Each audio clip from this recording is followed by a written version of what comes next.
Hello everyone, welcome to smart learn channel. आज की इस वीडियो में हम बात करेंगे संज्ञानात्मक विकास के बारे में। पियाजे के जितने भी क्वेश्चन आ रखे हैं रीट 2012 11-12 के बाद सारे क्वेश्चन देखने वाले हैं और डिटेल से भी देखने वाले हैं। पियाजे के सिद्धांत के में एक प्रक्रिया जो पुराने और अनुभवों के बीच संतुलन किया जाता है जाना जाता है। समावेशन, समायोजन, संतुलन, ज्ञान विद्यन। तो इसका राइट आंसर हो जाएगा संतुलन। निम्न में से कौन से पियाजे के अनुसार बौद्धिक विकास का निर्धारक तत्व नहीं है? सामाजिक संचरण, अनुभव, संतुलीकरण, इनमें से कोई नहीं। तो सामाजिक संचरण नहीं है बौद्धिक विकास में।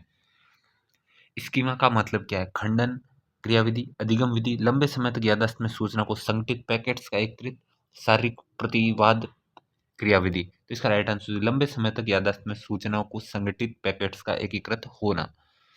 अनुभूति बच्चे और वातावरण के बीच अंतःक्रिया की निरंतर प्रक्रिया के माध्यम से विकसित होती है। ये सिद्धांत में प्रतिबिंबित होता है थॉर्नडाइक के अधिगम से। पियाजे का संज्ञानात्मक विकास सिद्धांत, टोलमैन का संकेत सिद्धांत, कोलर का अधिगम सिद्धांत। तो इसका राइट आंसर हो जाएगा पियाजे का संज्ञानात्मक विकास सिद्धांत से संबंधित होता है अंतःक्रिया। बालकों की सोच अमूर्तता की अपेक्षा यानी अमूर्त की अपेक्षा मूर्त अनुभव या प्रतियों से होती है। ये अवस्था है 7 से 12, 12 से वयस्क तक, 2 से 7 तक, जन्म से 2 वर्ष तक। तो अमूर्तता तो होगी औपचारिक स्टेज में, और मूर्त तो ये हो जाएगी 7 से 12 वर्ष की आयु में। ए ऑप्शन राइट हो जाएगा। बाल्यावस्था के दौरान अपने तथा दूसरों के नजरिए में फर्क करने की योग्यता को दर्शाता है। केंद्रस्थ, आत्मकेंद्रस्थ, एनिमिज्म, जन्मोन्माद से लिख रहा है एनिमिज्म, इनमें से कोई नहीं। तो इसका राइट आंसर हो जाएगा इगोसेंट्रिज्म, आत्मकेंद्रवाद।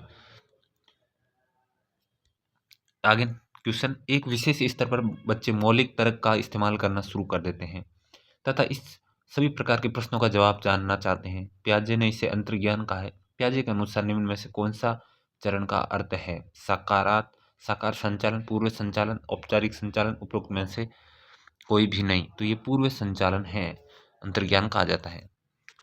जिन पियाजे के अनुसार संज्ञानात्मक विकास की अंतिम अवस्था कौन सी है?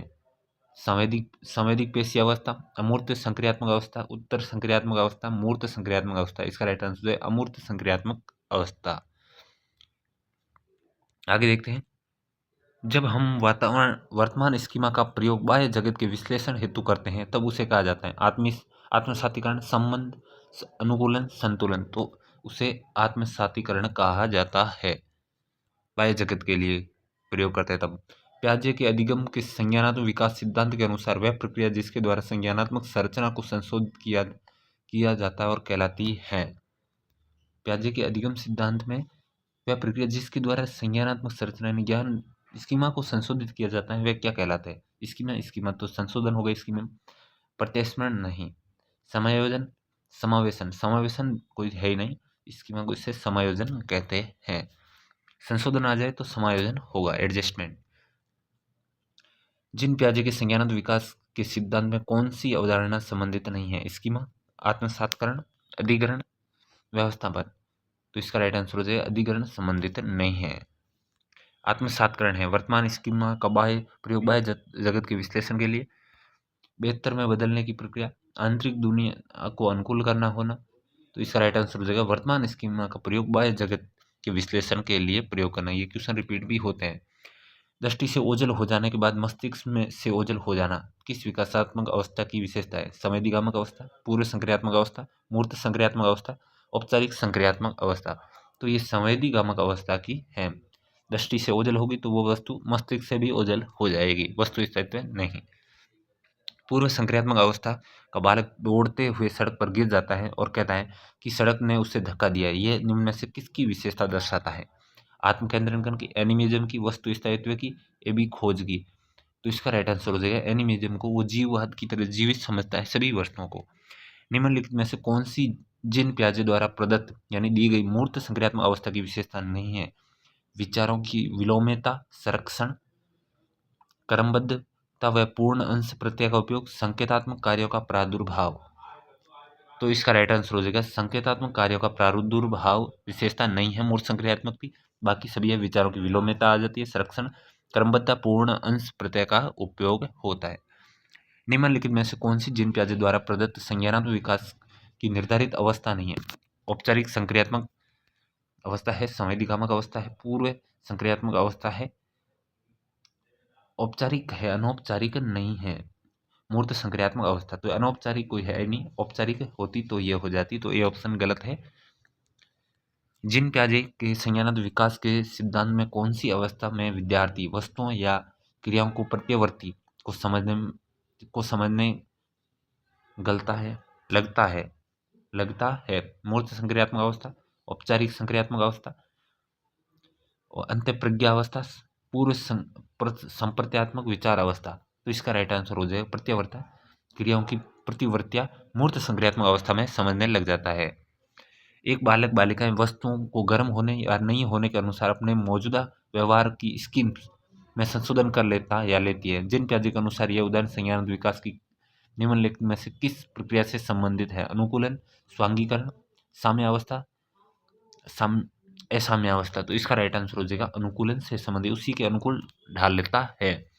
पियाजे के अनुसार मौजूदा संज्ञानात्मक संरचना में नवीन सूचना को शामिल करना कहलाता है स्कीमा, आत्मसातकरण, समंजन, संतुलन। तो इसका राइट आंसर हो जाएगा आत्मसातकरण।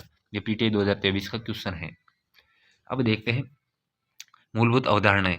स्कीम्स किसे कहते हैं? स्कीम अलग अलग संदर्भ में लेकिन एक सी स्थिति में बार बार लागू होने पर क्रिया व्यापक बेहतर हो जाती है, उसे स्कीम्स कहते हैं। अर्थात स्कीम व्यवहारों का एक संगठित पैटर्न होता है जिसे आसानी से दोहराया जा सकता है।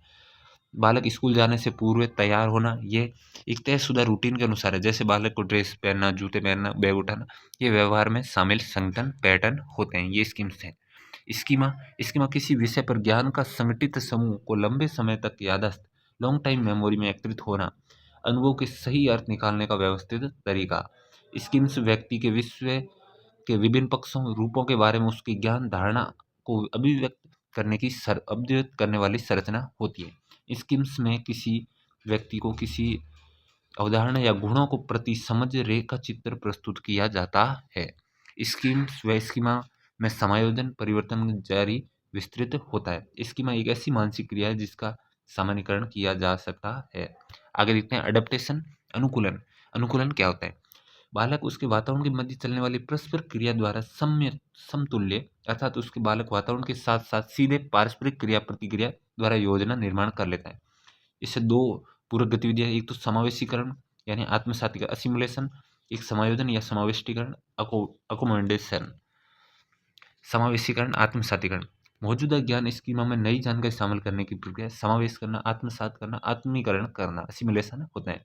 सामयिक सूचना संचित ज्ञान के मध्य सामंजस्य स्थापित करना, ये नया नॉलेज है, इसको पुराने नॉलेज में समाविष्ट करना। ये तो हो गया समावेशीकरण। आत्मीकरण, आत्मीकरण, आत्मसातीकरण, असिमुलेशन होता है। आगे देखते हैं अकोमोडेशन, अर्थात इससे बालक के सामने कोई नई समस्या है तो उसके समाधान हेतु अपने मन में पूर्व में विद्यमान स्कीमा, पूर्व में जो स्कीमा है, ज्ञान है, उसके प्रयोग को नए ज्ञान को उसी में समाविष्ट कर लेता है। 2 वर्ष का बालक अलग अलग प्रकार की बिल्लियां देखते हैं तो उस आधार पर बिल्ली के प्रति एक नया स्कीम बना लेता है कि जैसे 4 पैर वाला पशु। अब उस बालक पहली बार कुत्ते का पिल्ला देखा, समावेश उसकी स्कीमा में डाल दिया कि ये भी कोई जानवर है। समायोजन, अकोमोडेशन में मौजूदा ज्ञान स्कीमा में संशोधित, जहाँ संशोधित शब्द आए समायोजन आएगा, अकोमोडेशन आएगा, उसमें नई जानकारी अनुभवों का समायोजन होता है।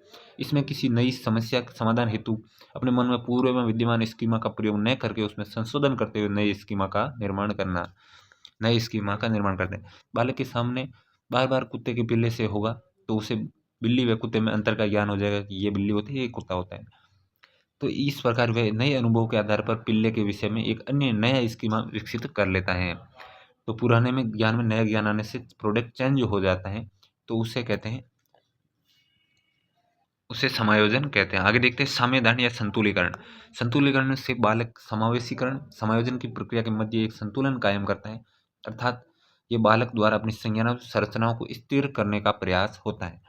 पियाजे के अनुसार यदि बालक के सामने ऐसी परिस्थिति या समस्या आ जाए जिसका उसने कभी सामना नहीं किया तो वो एक प्रकार से संज्ञानात्मक असंतुलन की स्थिति पैदा हो जाती है, जिसे संतुलित करने के लिए समावेशीकरण या समायोजन दोनों प्रकार की क्रियाओं का प्रारंभ कर देता है। साम्यधारण या संतुलीकरण पुरानी और नई अवधारणाओं और अनुभव के मध्य संतुलन की क्रिया है। पियाजे ने अनुभव संतुलीकरण को संज्ञानात्मक विकास के निर्धारक तत्वों में माना है। आगे देखते हैं ये स्टेज। पियाजे की स्टेज याद करने का एक ही तरीका है, SPCF। SPCF sensory motor, pre operational stage, concrete operational stage, F का मतलब फाउंडेशनल स्टेज। ये इंग्लिश में नाम ये रहने वाला है, हिंदी में कितना भी चेंज कर लो। SPCF ये एक याद रख लो। पहली अवस्था संवेदीपेशीय अवस्था, जन्म से 2 वर्ष। इसमें वस्तु स्थायित्व होता है, 18 से 24 माह की आयु में हो जाता है। लक्ष्य निर्देशित व्यवहार करता है, गोल डायरेक्टेड बिहेवियर करता है। वस्तु स्थायित्व का मतलब बच्चा ये समझना प्रारंभ कर देता है कि वस्तु को छुपाने से उसका अस्तित्व समाप्त नहीं होता है, कि वो अभी भी है, इस दुनिया में मौजूद है। लक्ष्य निर्देशित व्यवहार, एक लक्ष्य को प्राप्त करने हेतु जानबूझकर योजना अनुसार की गई क्रिया लक्ष्य निर्देशित व्यवहार कहलाते हैं। ये कौन सी स्टेज में होती है? संवेदीपेशीय अवस्था, सेंसरी मोटर स्टेज में ये होती है जन्म से 2 वर्ष। आगे देखते हैं प्री ऑपरेशनल स्टेज, पूर्व संक्रियात्मक अवस्था, ये चलती है 2 से 7 वर्ष। 2 से 7 वर्ष, आगे 7 से 12, 11 और 12 से 18 वो आगे चल जाएगी। तो पूर्व संक्रियात्मक अवस्था, पूर्व संक्रियात्मक संकेत सिग्निफिकेंस, संकेत प्रक्रियाओं का प्रयोग। पियाजे ने संकेत प्रतीकों का प्राक संक्रियता यानी पूर्व संक्रियात्मक चिंतन का महत्वपूर्ण साधन माना है। अर्थपूर्ण भाव व्यक्त करने के लिए भाव भंगिमा, चिन्ह, आवाज, शब्दों का प्रयोग, जैसे अभिवादन के लिए हाथ मिलाना, ये पूर्व संक्रियात्मक अवस्था में बालक करता है। जीववाद एनिमिज्म पूर्व संक्रियात्मक अवस्था में होता है। बालक के अनुसार निर्जीव वस्तुएं भी सजीव होती है, जैसे कार, पंखा, बादल, ये सभी सजीव समझता है किस अवस्था में? प्री ऑपरेशनल स्टेज में। अहम केंद्रवाद इगोसेंट्रिज्म, बालक को यह लगता है जो वह स्वयं का विचार या दृष्टिकोण है वही सही है, बाकी किसी से कोई मतलब नहीं। बालक दूसरे व्यक्ति के दृष्टिकोण से किसी वस्तु को देखने में कठिनाई अनुभव करता है, अर्थात बालक अपने व दूसरे के नजरिए में फर्क नहीं कर पाता। पियाजे ने इस समझाने के लिए 3 पर्वत समस्या का भी प्रयोग किया। इसे अहम केंद्रवाद इगोसेंट्रिज्म कहते हैं। आगे देखते हैं अंतर्ज्ञान या अंतर्दर्शी। अंतर्दर्शी भी प्री ऑपरेशनल स्टेज में होती है। एक विशेष प्रकार स्तर पर बालक को मौलिक तर्क का इस्तेमाल करना शुरू कर देते हैं, सभी प्रकार के प्रश्नों का उत्तर जानना चाहते हैं, यही अंतर्ज्ञान है। इस कारण बालक के साधारण मानसिक प्रक्रिया जैसे जोड़ना, घटाना, भाग कर पाना, इस अवस्था में बालक को चिंतन में पलटावी गुण का विकसित नहीं हो पाता। पलटावी गुण इस अवस्था में विकसित नहीं होता है। एक ही दिशा में तार्किक रूप से क्रियाओं का चिंतन करने योग्य होता है। जैसे आप पूछ ले स्कूल से जाने में 2 किलोमीटर दूरी है तो वापस आने में कितनी है, तो वैसे नहीं बताएगा वापस भी 2 किलोमीटर ही है। तो ये पलटा हुई गुणन नहीं होता है इस अवस्था में। तो अंतर्ज्ञान अंतर्दर्शी होता है। उत्क्रमणीयता का अभाव, रिवर्सिबिलिटी का अभाव होता है, संरक्षण का अभाव होता है इस अवस्था में। पूरे संक्रियात्मक अवस्था एक महत्वपूर्ण सीमा के रूप में उत्क्रमणीयता का अभाव होता है, संरक्षण का अभाव देखा जाता है।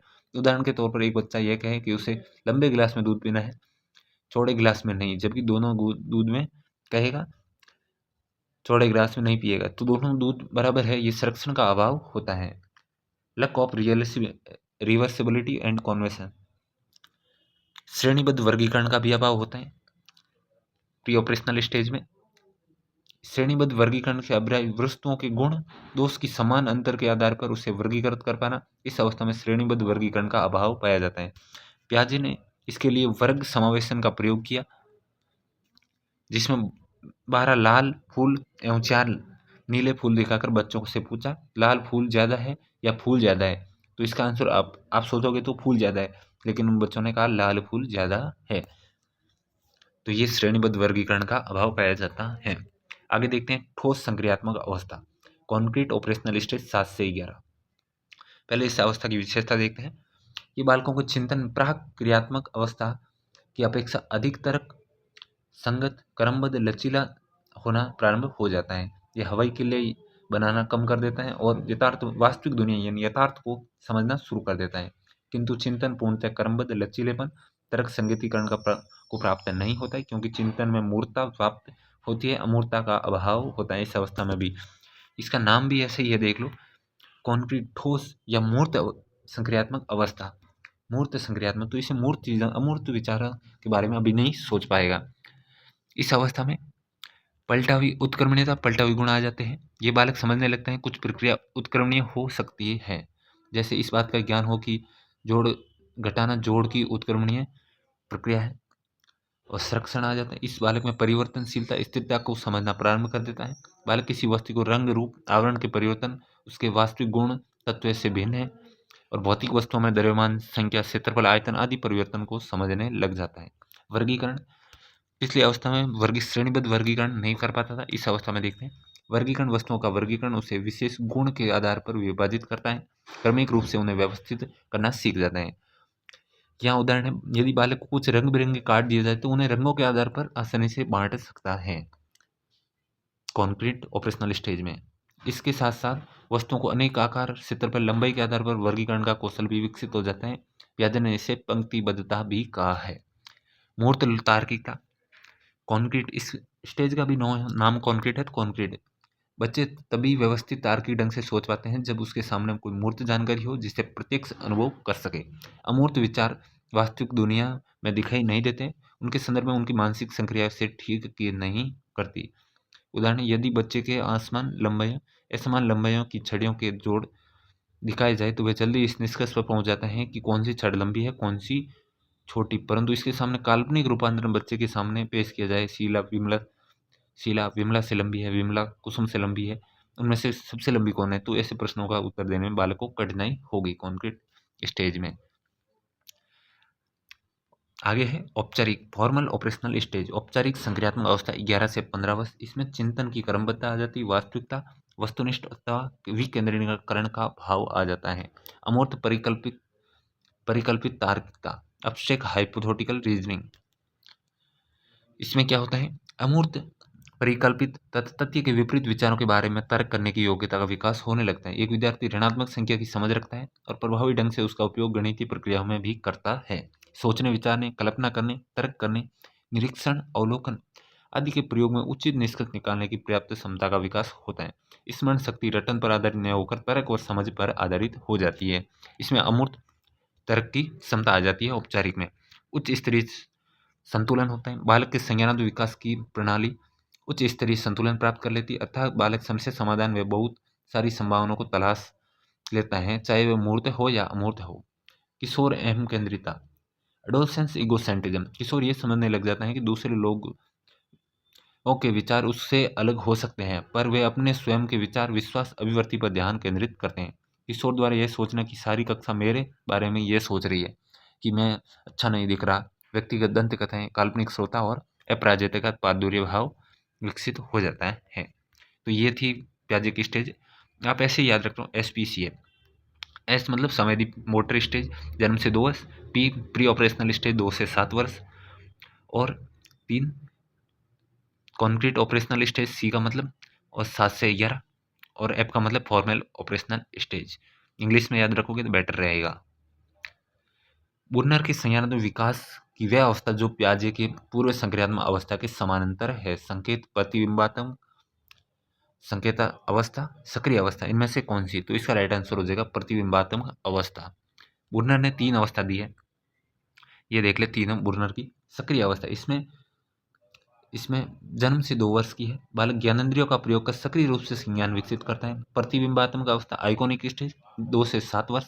बालक प्रतीक और प्रतिमाओं का उपयोग करके चिंतन करता है। संकेतात्मक अवस्था सैम्बलिक स्टेज 7 से 11 वर्ष। चिंतनों के संकेतों का प्रादुर्भाव होता है। बुर्नर की यह अवस्था पियाजे के प्रथम 3 अवस्थाओं SPC के यानी संवेदीगामक पूरे संक्रियात्मक मूर्त संक्रियात्मक के समानांतर है। बुर्नर का मानता है प्रौढ़ सांकेतिक चिंतन करते हैं किंतु उसमें प्रतिबिंबात्मक एवं सक्रिय चिंतन भी उपस्थित होता है। ये थे पियाजे और बुर्नर। आगे नेक्स्ट वीडियो में देखेंगे वाइगोत्स्की के सिद्धांत और भी जो बच रहे हैं सिद्धांत। वीडियो पसंद आए तो लाइक करें, चैनल को सब्सक्राइब करें, ज़्यादा से ज़्यादा शेयर करें। वीडियो टेलीग्राम पे मिल जाएगा।